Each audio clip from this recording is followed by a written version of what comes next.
নমস্কার, মুকুল ঘোষ বলছি জীবন পাতা ইউটিউব চ্যানেল থেকে। আজকে সাকিব বিন রশিদের লেখা শোনাবো, নারীর স্বীকারোক্তি। বিশ্বে যা কিছু মহান সৃষ্টি চিরকল্যাণকর, অর্ধেক তার করিয়াছে নারী, অর্ধেক তার নর। ভুল বলেছেন নজরুল। নারী কবে কি করলো ভালো?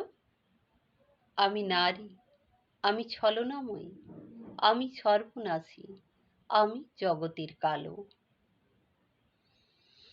গৃহিণী মানে কাজ নেই কিছু, সারাদিন দেখি টিভি, সারাদিন শুধু জি বাংলা আর পাশের বাড়িতে। জানেন দিদি, শুনেছেন তো,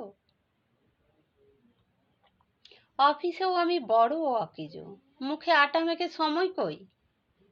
বসের সাথে ফ্ল্যাট করেই বছর বছর প্রমোটেড হই। কথা কম বললে অহংকারী, বেশি বললে স্লাট। সমাজটাকে বিগড়ে দিচ্ছে আমার ব্লাউজের কাট। লক্ষ্মী ছেলে হঠাৎ এত অবাধ্য হলো কেন? নিশ্চয়ই বউ বস করেছে, ডাইনি একটা যেন। ছেলে মেয়ে কথা শোনে না, মাই খেয়েছে মাথা।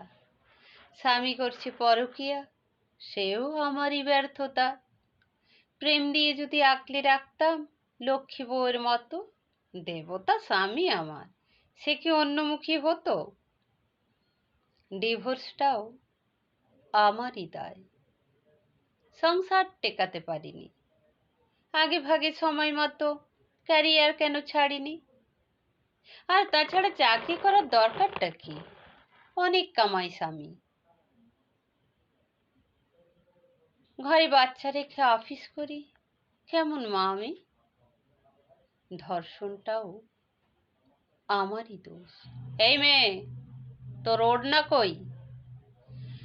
রাতের বেলা বাইরে ছিলাম, বিপদে তো পড়বই। মেয়েরা সাজে বেশি, কাজে কম, ঝগড়া বাঁধায় হরদম। ছেলেরা করলে স্টার্ট প্লেয়ার, মেয়েরা করলে বেসারাম। যাহার নামে নারী বেশি, পুরুষ সে তো সাধু সন্ন্যাসী।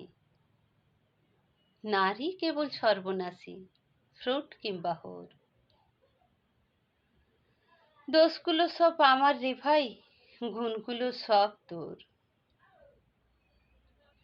যদি ভালো লেগে থাকে তাহলে অবশ্যই চ্যানেলটি সাবস্ক্রাইব করবেন, বেশি বেশি করে শেয়ার করবেন, পাশে থাকার জন্য কমেন্ট করবেন, ছোট্ট একটি লাইক করবেন। শুনতে থাকবেন, দেখতে থাকবেন জীবন পাতা ইউটিউব চ্যানেল। ধন্যবাদ।